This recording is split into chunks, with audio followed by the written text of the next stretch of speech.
जय श्री हरि। राधे राधे। आज अधिक मास की अध्याय 18 है। भक्तों, आप सभी को अधिक मास की हार्दिक शुभकामनाएं।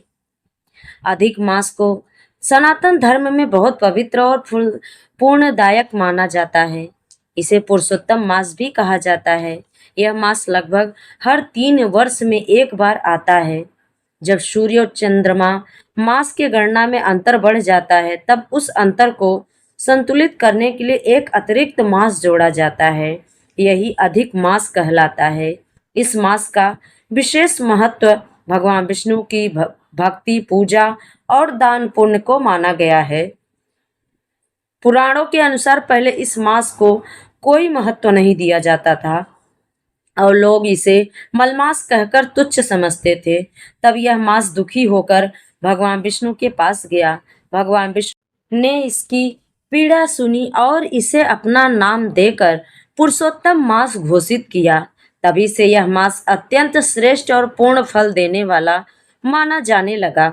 जो भी व्यक्ति इस मास में श्रद्धा से भगवान विष्णु की पूजा करता है, उसे अनेक गुना फल प्राप्त होता है। अधिक मास में प्रातःकाल जल्दी उठकर स्नान करना चाहिए और भगवान विष्णु, माता लक्ष्मी की पूजा करनी चाहिए। तुलसी के पौधे में जल अर्पित करना चाहिए और दीपक जलाना अत्यंत शुभ माना जाता है। इस मास में गीता पाठ, विष्णु सहस्त्र नाम, रामायण और भगवत कथा सुनना और पढ़ना बहुत लाभकारी माना गया है। मंदिर में जाकर भगवान के दर्शन करना और भजन कीर्तन करना भी पूर्णदायक होता है। इस मास में दान का बहुत बड़ा महत्व है। गरीबों को अन्न, वस्त्र, फल, घी, गुड़ और दक्षिणा का दान करने से विशेष पुण्य मिलता है। गाय को हरा चारा खिलाना और ब्राह्मणों का सम्मान करना भी शुभ माना गया है। जो लोग इस मास में उपवास रखते हैं और सात्विक जीवन बिताते हैं, उनके जीवन में सुख, शांति और समृद्धि आती है। अधिक मास में क्रोध, झूठ, निंदा और बुरे कार्यों से दूर रहना चाहिए। इस समय मन को शांत रखना चाहिए। भगवान विष्णु का स्मरण करना चाहिए। इस मास में किए गए जप, तप और पूजा का फल कई गुना बढ़ जाता है। इसलिए भक्तजन इस पूरे महीने को भक्ति और साधना में बिताने का प्रयास करते हैं। धार्मिक मान्यताओं के अनुसार अधिक मास आत्म शुद्धि और आध्यात्मिक उन्नति का समय होता है। यह मनुष्य को अपने जीवन की गलतियों को सुधारने और भगवान की शरण में जाने की प्रेरणा देता है। इसलिए सनातन धर्म में अधिक मास को अत्यंत पवित्र और कल्याणकारी माना गया है।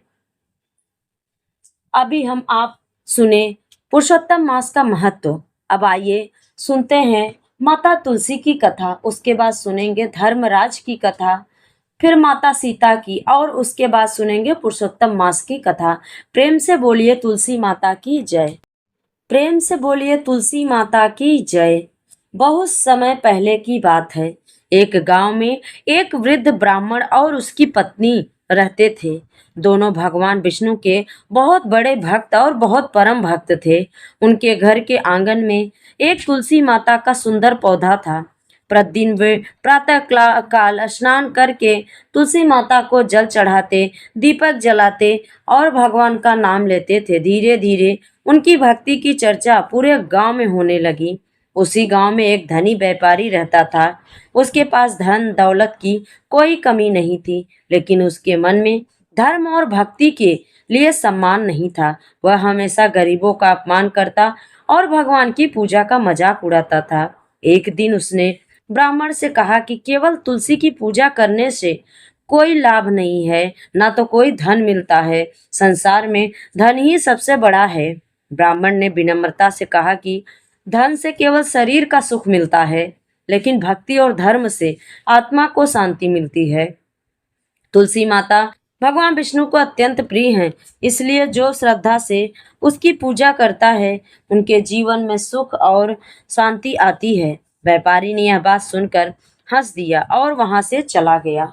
कुछ समय बाद व्यापारी के जीवन में कठिनाइयां आने लगी। उसकी व्यापार धीरे धीरे घटने लगा। घर में कलह बढ़ गया और उसका मन हमेशा अत्यंत रहने लगा, अशांत। उसने कई उपाय किए लेकिन कोई लाभ नहीं हुआ। तब गांव के लोगों ने उसे सलाह दी कि वह भगवान और तुलसी माता की शरण में जाए। व्यापारी दुखी होकर उस ब्राह्मण के पास पहुंचा और बोला कि मुझे क्षमा कर दीजिए, मैंने आपके धर्म और भक्ति का अपमान किया है। अब मुझे यह समझ आ गया है कि कुछ सच्चा सुख केवल भगवान की कृपा से मिलता है। ब्राह्मण ने उसे प्रेम से समझाया और तुलसी माता की पूजा करने की विधि बताई। अगले दिन से व्यापारी प्रतिदिन स्नान करके तुलसी माता को जल चढ़ाने लगा, दीपक जलाने लगा और भगवान विष्णु का नाम जपने लगा। धीरे धीरे उसके घर का वातावरण बदलने लगा, मन में शांति आने लगी, व्यापार फिर से बढ़ने लगा और परिवार में सब प्रेम सब लौट आया। एक रात व्यापारी को स्वप्न में भगवान विष्णु के दर्शन हुए। भगवान ने कहा कि जो मनुष्य सच्चे मन से तुलसी माता की पूजा करता है और धर्म के मार्ग पर चलता है, उसके सभी कष्ट दूर हो जाते हैं, दुख दूर हो जाते हैं। तुलसी माता केवल एक पौधा नहीं, बल्कि भक्ति और पवित्रता का प्रतीक है। सुबह उठकर व्यापारी ने पूरे गांव में धर्म और भक्ति का महत्व बताया। उसने गरीबों की सहायता करना शुरू कर दिया और प्रतिदिन माता तुलसी की पूजा करने लगा। उसके जीवन में सुख, समृद्धि और शांति बनी रही। इस कथा से हमें क्या शिक्षा मिलती है? इस कथा से हमें शिक्षा मिलती है कि तुलसी माता की पूजा श्रद्धा और विश्वास से करनी चाहिए। धर्म और भक्ति का कभी अपमान नहीं करना चाहिए, क्योंकि सच्ची भक्ति ही मनुष्य को जीवन का वास्तविक सुख और भगवान की कृपा प्रदान करता है। प्रेम से बोलिए लक्ष्मी नारायण की जय, माता तुलसी की जय। अब सुनते हैं धर्मराज की कथा। एक गांव में एक बुढ़िया रहती थी। वह बहुत व्रत पूजा पाठ करती थी। उसकी आयु पूरी होने पर उसे यमदूत लेने आए और वह उनके साथ चलने लगी। रास्ते में चलते चलते एक गहरी नदी आई तो यमदूत ने उससे पूछा कि माता, तुमने गोदान किया है या नहीं? बुढ़िया ने उसी समय पूरी श्रद्धा से गाय का ध्यान किया तो गाय उसके समक्ष आ गई। फिर बुढ़िया उस गाय की पूंछ पकड़कर नदी आसानी से पार कर गई।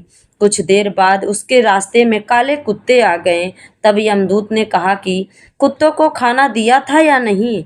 बुढ़िया ने फिर कुत्तों का ध्यान किया, वे रास्ते से चले गए। बुढ़िया फिर से आगे बढ़ने लगी।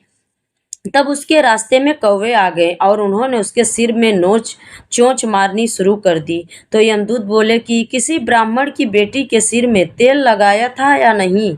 बुढ़िया ने फिर ब्राह्मण की बेटी का ध्यान किया तो कौवे वापस चले गए। कुछ आगे बढ़ने पर बुढ़िया के पैर में कांटे चुभने शुरू हो गए। यमदूत बोले कि खड़ाऊं का दान किया है या नहीं? बुढ़िया ने उनका ध्यान किया तो खड़ाऊं उसके पैर में आ गए। बुढ़िया फिर आगे बढ़ी तो चित्रगुप्त जी ने यमराज से कहा कि आप यहाँ किसे लेकर आए हो? तब यमराज जी बोले कि बुढ़िया ने दान पुण्य तो बहुत किए, लेकिन उन्होंने अपने जीवन में धर्मराज जी के लिए कुछ नहीं किया, इसलिए आगे के द्वार इसके लिए बंद है। धर्मराज की सारी बात सुनने के बाद बुढ़िया बोली कि आप मुझे सिर्फ 7 दिन के लिए धरती पर वापस भेज दो। मैं पूरी श्रद्धा से धर्मराज जी का व्रत और उद्यापन करके वापस लौट आऊंगी।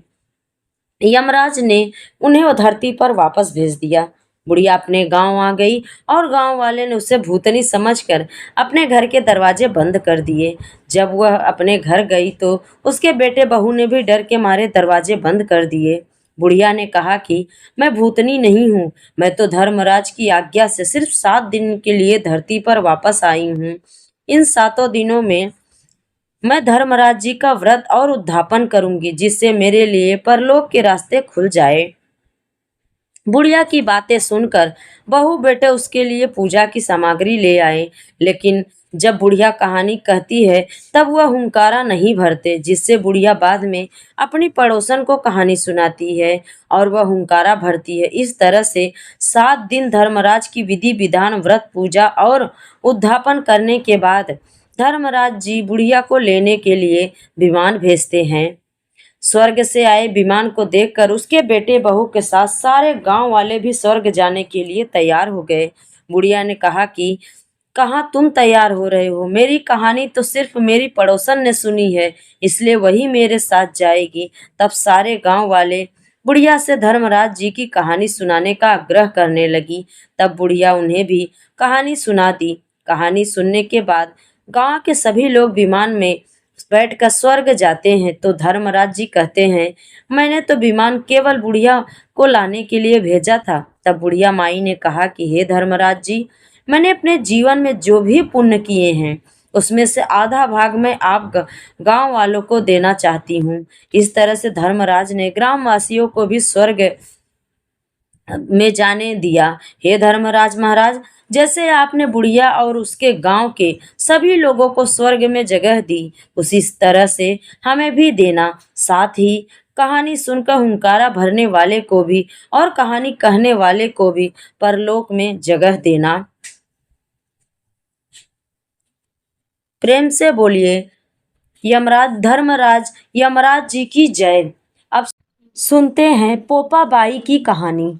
किसी गांव में एक भाई बहन रहते थे।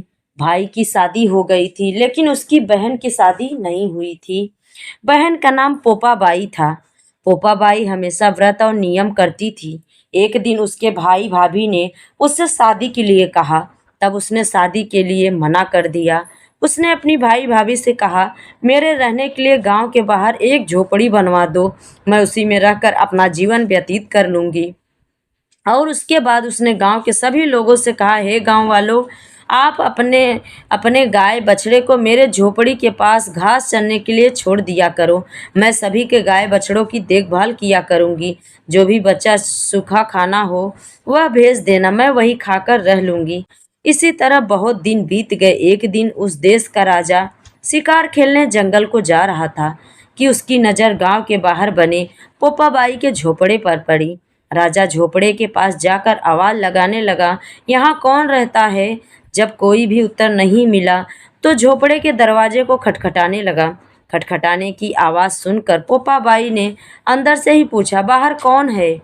बार बार दरवाजा क्यों खटखटा रहे हो? क्या काम है? तब राजा ने उत्तर दिया, मैं इस देश का राजा हूँ, मैं तुम्हारे साथ विवाह करना चाहता हूँ। पोपाबाई ने कहा, अपने महल को लौट जाओ, मैं पराये पुरुष का मुंह नहीं देखती। लेकिन राजा ने उसकी बात पर ध्यान नहीं दिया और बलपूर्वक पोपाबाई को उठा अपने घोड़े पर बैठाकर महल की ओर चल पड़ा। पोपाबाई ने राजा को श्राप दिया, हे राजा, तेरा राजपाट सब नष्ट हो जाएगा। महल में पहुंचकर राजा ने अपनी रानियों से सारी बात बताई। पूरी बात सुनकर रानियों ने राजा से अनुरोध किया कि पोपाबाई को सही सलामत उसकी झोपड़ी में छोड़ आए। रानी के कहे अनुसार राजा पोपाबाई को उसकी झोपड़ी पर छोड़ने चला गया। रास्ते में पाप की नदी आई जिसमें राजा डूब गया। पोपाबाई मृत्यु के बाद धर्मराज के दरबार में पहुंची। वहां धर्मराज ने उसे स्वर्ग का राज दिया। किसी गांव से एक श्रेष्ठ सेठानी की मृत्यु हुई। वे दोनों मृत्यु लोक से स्वर्ग लोक को आए लेकिन स्वर्ग का दरवाजा बंद पड़ा था। उन दोनों ने धर्मराज जी से स्वर्ग का द्वार खोलने के लिए विनती की। तब धर्मराज ने कहा, इस पर पोपाबाई का राज है। सेठ सेठानी ने कहा, हम पोपाबाई को नहीं जानते। तब धर्मराज ने कहा कि मैं तुम दोनों को 7 दिन के लिए मृत्यु लोक में भेजता हूँ। वहां जाकर 8 खोपराओं से राई भरकर 5 कपड़ा ऊपर रख कर कहानी सुनना और उद्धापन करना और इस प्रकार कहना, राज है पोपा बाई का, लेखा लेगी राई राई का। बोलो पोपा बाई की जय। अब आइए सुनते हैं माता सीता की कथा। राम आए लक्ष्मण आए, आए देश के पुजारी, नित नेम का नेम लाए, आओ राम बैठो राम, माखन मिश्री खाओ राम, दूध बतासा पियो राम, सुत के पलका पोठो राम, साल दुसाला ओढ़ो राम, राम संवारे सबके काम, खाली घर भंडार भरेंगे, सबका बेड़ा पार करेंगे, जय श्री राम जय जय राम। यह कहानी सीता माता कहती थी और श्री राम इसे सुनते थे। एक दिन श्री राम भगवान को किसी काम के लिए बाहर जाना पड़ गया तो सीता माता कहने लगी कि भगवान, मेरा तो 12 वर्ष का नित्यनेम है, अब आप बाहर जाएंगे तो मैं अपनी कहानी किसे सुनाऊंगी। श्री राम ने कहा कि तुम कुएं की पाल पर बैठ जाना और वहाँ जो औरतें पानी भरने आएंगी उन्हें अपनी कहानी सुना देना। सीता माता कुएं की पाल पर जाकर बैठ गई। एक स्त्री आई। उसने रेशम जरी साड़ी पहन रखी थी और सोने का घड़ा ले रखा था। सीता माता उसे देखकर कहती हैं कि बहन, मेरा 12 वर्ष का नितनेम सुन लो। पर वह स्त्री बोली कि मैं तुम्हारे नितनेम सुनूंगी तो मुझे घर जाने में देर हो जाएगी और मेरी सास मुझसे लड़ेगी। उसने कहानी नहीं सुनी, चली गई। उसकी रेशम जरी की साड़ी फट गई, सोने का घड़ा मिट्टी के घड़े में बदल गया। सास ने देखा तो पूछा कि यह किसका दोष अपने सिर लेकर आई है। बहू ने कहा कि कुएं पर एक औरत बैठी थी। उसने कहानी सुनने के लिए कहा, लेकिन मैंने कहानी नहीं सुना जिसका यह फल मिला। बहू की बात सुनकर अगले दिन वही साड़ी और घड़ा लेकर सास कुएं की पाल पर पहुंच गई। सास को वहीं माता सीता बैठी मिली तो माता सीता ने कहा कि बहन, मेरी कहानी सुन लो। सास बोली कि एक बार छोड़ो, मैं तो 4 बार कहानी सुन लूंगी। फिर माता सीता ने कहानी शुरू किया। राम आए लक्ष्मण आए, देश के पुजारी आए, नित नेम का नेम लाए। आओ राम बैठो राम, तपसी रसोई जियो राम। माखन मिश्री खाओ राम, दूध बतासा पियो राम। सुत के पलका मोठो राम, दा साल दुसाला पोठो राम, साल दुसाला ओढ़ो राम। जब बोलूं जब राम ही राम, राम संवारे सबके काज। खाली घर भंडार भरेंगे, सबका बेड़ा पार करेंगे। श्री राम जय जय जय जय राम। सास बोली कि बहन, कहानी तो बहुत अच्छी लगी। कहानी सुनकर सास अपनी घर की ओर चल पड़ी। उसकी साड़ी फिर से रेशम की जरी बन गई, मिट्टी का घड़ा फिर सोने से बदल गया। बहू कहने लगी, सासू माँ, आपने ये सब कैसे किया। सास ने कहा कि बहू, तू दोष लगा के आई थी और अब मैं दोष उतार के आ रहा हूँ। बहू ने फिर पूछा कि वह कुएं वाली स्त्री कौन है। सास बोली कि वो माता सीता थी। वो पुराने से नए कर देती हैं, खाली घर में भंडार भर देती हैं। वह लक्ष्मी जी का वास घर में कर देती हैं। आदमी की जो भी इच्छा हो उसे पूरा कर देती हैं। बहू बोली कि ऐसी कहानी मुझे भी सुना दो। सास बोली कि ठीक है, तुम भी सुनो। और सास ने कहानी शुरू की। आए राम आए लक्ष्मण आए, देश के पुजारी आए, नित नेम का नेम लाए। आओ राम बैठो राम, तपी रसोई जियो राम। माखन मिश्री खाओ राम, दूध बतासा पियो राम। सुत के पलखा मोठो राम, साल दुसाला पोठो राम, साल दुसाला ओढ़ो राम। जब बोलूं जब राम ही राम, राम संवारे सबके काम। खाली घर भंडार भरेंगे, सबका बेड़ा पार करेंगे। श्री राम जय जय जय जय राम। कहानी सुनकर बहू बोली कि कहानी तो बहुत अच्छी है। सास ने कहा कि ठीक है, इस कहानी को रोज कहा करेंगे। अब सास बहू रोज सवेरे उठती, नहाती धोती और पूजा करने के बाद नित्य की सीता की कहानी कहती। एक दिन उनके यहाँ एक पड़ोसन की औरत आई और बोली कि बहन, जरा सा आँच दे देना। वह बोली कि आँच तो अभी हमने जलाई नहीं। पड़ोसन ने कहा कि तुम सुबह 4 बजे से उठकर क्या करती हो। उन्होंने कहा कि सुबह उठकर हम पूजा करते और फिर सीता माता की नितनेम की कहानी कहते हैं। पड़ोसन ने उसकी बात सुनकर फिर कहा कि सीता माता की कहानी कहने से तुम्हें क्या मिला। वे बोली कि इनकी कहानी कहने से घर में भंडार भर जाते हैं, सारे काम सिद्ध होते हैं, मन की इच्छा भी पूरी होती है। पड़ोसन कहती है कि बहन, ऐसी कहानी तो मुझे भी सुना दो। फिर वह बोली, ठीक है, तुम भी यह कहानी सुन लो। राम आए लक्ष्मण आए, देश के पुजारी आए, नित नेम का नेम लाए। आओ राम बैठो राम। सारी कहानी सुनने के बाद पड़ोसन कहने लगी, बहन, कहानी तो मुझे बहुत अच्छी लगी। अब वह पड़ोसन भी नितनेम सीता माता की कहानी कहने लगी। कहानी कहते से सीता माता ने पड़ोस के भी भंडार भर दिए। हे सीता माता, जैसे आपने उसके भंडार भरे वैसे ही आप हमारे भी भंडार भरना, कहानी सुनने वाले के भी और कहानी कहने वाले के। प्रेम से बोलिए सीता माता की जय।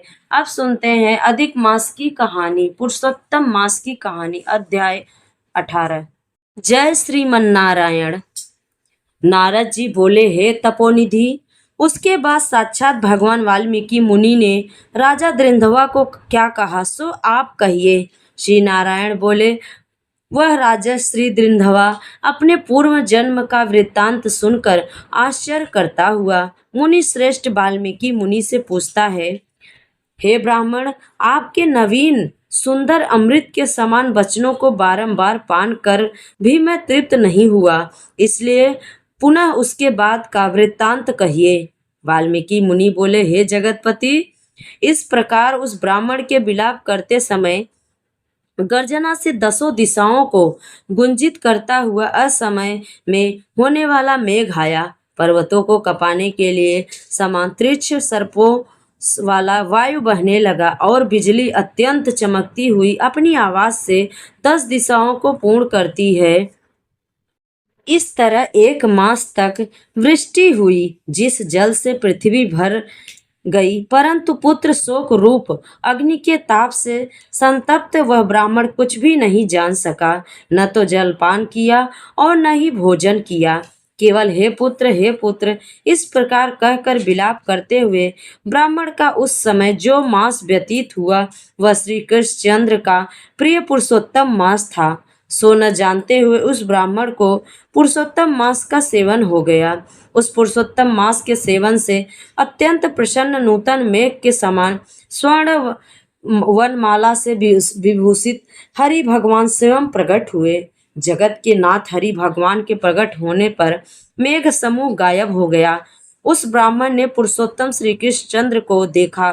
दर्शन होने के साथ ही गोद में लिए हुए पुत्र के शरीर को जमीन पर रखकर स्त्री सहित ब्राह्मण श्री कृष्ण भगवान को दंडवत नमस्कार करता हुआ हाथ जोड़कर श्री कृष्ण भगवान के सामने खड़ा होकर, श्री कृष्ण भगवान ही हमारे रक्षक हो, ऐसा विचार करता हुआ भगवान श्री पुरुषोत्तम की सेवा से प्रसन्न हो अमृत की वृष्टि करने वाली अत्यंत मधुर वाणी से बोले, हे श्री हरि भगवान, भो सुखदेव, तुम धन्य हो। इस समय आप भाग्यवान हो। तुम्हारे भाग्य के वर्णन करने में त्रिलोक्य में कोई समर्थ नहीं है।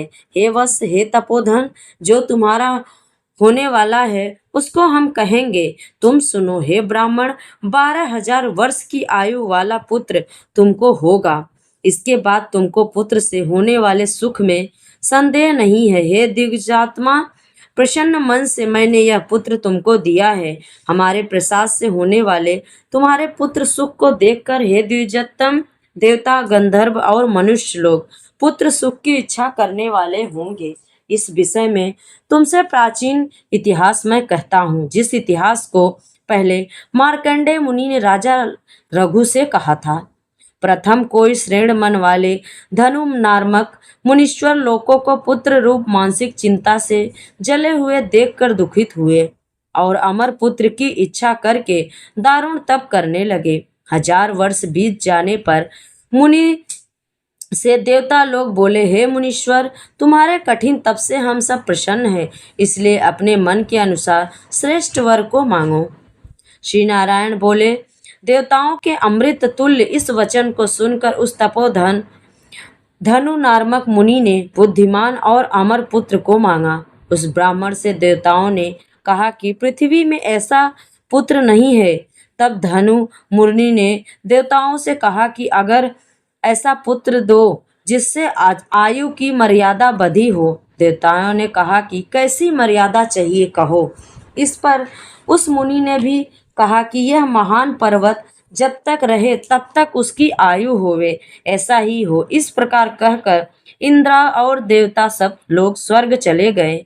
धनु शर्मा ने थोड़े समय में वैसा ही पुत्र को प्राप्त किया। उस मुनि का पुत्र आकाश में चंद्र के समान बढ़ने लगा। 16वें वर्ष के होने पर मुनीश्वर ने पुत्र से कहा, हे वत्स, ये मुनि लोग कभी भी अपमान करने योग्य नहीं हैं। इस तरह शिक्षा देने पर भी उस पुत्र ने मुनियों का आदर किया। आयु की मर्यादा के बल से उन्मत्त उसने ब्राह्मणों का अपमान किया। किसी समय परम क्रोधी महिष नामक मुनि ने विधि से शुभ लाभ देने वाले शालिग्राम शिला का पूजन किया। उसी समय उस बालक ने वहां आकर शालिग्राम की शिला को जल्दी से लेकर अपनी चंचलता के कारण हंसता हुआ पूर्ण जल वाले कूप में छोड़ दिया। क्रोध से युक्त दूसरे काल रूप के समान महिष मुनि ने उस धनु मुनि के पुत्र को श्राप दिया कि अभी मर जा, परंतु उसे मृत्यु हुए न देखकर मन में मृत्यु के कारण का ध्यान किया। देवताओं ने इस धनु मुनि के पुत्र को निर्मृत्यु आयु वाला बनाया है। इस तरह चिंता करते हुए महिष मुनि ने लंबी सांस ली, जिससे कई कोटि महिष पैदा हो गए और उन महिषों ने पर्वत को टुकड़ा टुकड़ा कर दिया। उसी समय मुनि का अत्यंत दुर्लभ लड़का मर गया। धनु मुनि ने अत्यंत दुख से बार बार विलाप किया। अनेक प्रकार विलाप कर पुत्र के शरीर को लेकर पुत्र के दुख से अत्यंत पीड़ित हो चिंता की अग्नि में प्रवेश किया। इस प्रकार हठ से पुत्र प्राप्त करने वाले कहीं भी सुख को नहीं पाते। हे तपोधन, गरुड़ जी ने यह जो पुत्र दिया है, इससे संसार में तुम प्रशंसनीय पुत्रवान होगे। हे अनग, मैंने प्रसन्न होकर पुरुषोत्तम के महात्मा से इस पुत्र को चिरस्थायु किया है। यह तुमको सुख देने वाला हो। पुत्र के साथ सर्वदा गृहस्थाश्रम के सुख को भोगने के बाद तुम ब्रह्मलोक को जाओगे। वहां उत्तम सुख देवताओं के वर्ष से 1000 वर्ष पर्यंत लोग भोग कर पृथ्वी पर आओगे। हे दिग्गज, यहाँ तुम चक्रवर्ती राजा होगे। दृंधवा नाम से प्रसिद्ध सेना सवारी से युक्त हो 10,000 वर्ष पर्यंत पृथ्वी के राजा का सुख भोगोगे। इंद्र के पद से अधिक अखंड बल और ऐश्वर्य होवेगा। उस समय यह गौतमी स्त्री पटरानी होगी, नित्य पति सेवा में तत्पर और गुण सुंदरी नाम वाली होगी। राजनीति विशारद तुमको 4 पुत्र होंगे और सुंदर मुख वाली महाभागा सुशीला नाम की कन्या होगी। हे महाभाग, सुरों और असुरों को दुर्लभ संसार के सुखों को भोग कर तुम संसार रूपी समुद्र के पार करने वाले विष्णु भगवान को जब भूल जाओगे, तब हे विप्र, उस समय वन में यह तुम्हारा पुत्र सुख पक्षी होकर वट वृक्ष के ऊपर बैठकर वैराग्य पैदा करने वाले श्लोक को बार बार पढ़ता हुआ तुमको इस प्रकार बोध कराएगा। सुख पक्षी के वचन को सुनकर दुखित मन होकर घर आओगे। संसार के विषय सुखों को छोड़कर चिंता रूपी समुद्र में मग्न हुए। हे विशुर, तुमको वाल्मीकि मुनि आकर आज्ञान कराएंगे। उनके वचन से निसंदेह हो शरीर को छोड़कर हरि भगवान के पद को दोनों स्त्री पुरुष तुम जाओगे, जो कि पद आवागमन से रहित कहा गया है। इस प्रकार महाविष्णु के कहने पर वह ब्राह्मण बालक उठ खड़ा हुआ। वे दोनों स्त्री पुरुष ब्राह्मण पुत्र को उठा हुआ देखकर अत्यंत आनंदित हो गए। सब देवता लोग भी संतुष्ट होकर पुष्पों की वर्षा करने लगे। सुखदेव ने श्री हरि को और माता पिता को प्रणाम किया। उस ब्राह्मण को पुत्र के साथ देखकर गरुड़ जी भी अत्यंत प्रसन्न हुए। उस समय चकित होकर ब्राह्मण ने श्री हरि भगवान को नमस्कार किया और हाथ जोड़कर हृदय में होने वाले संदेह को दूर करने के लिए हर्ष के कारण गदगद वचन से जगदीश्वर से बोला, हे हरि, मैंने 4000 वर्ष पर्यंत लगाकर अत्यंत दुष्कर तप किया। उस समय मेरे को आपने वहां आकर जो कठोर वचन कहा कि हे वत्स, हमने अच्छी तरह देखा है, इस समय तुमको निश्चित पुत्र नहीं है। हे हरि, उस वचन का उल्लंघन कर मेरे मृत पुत्र को जीवित करने का कारण क्या है, सो आप कहिए। तो ये थी आज की अधिक मास की कथा। आगे की कथा हम कल के वीडियो में सुनेंगे।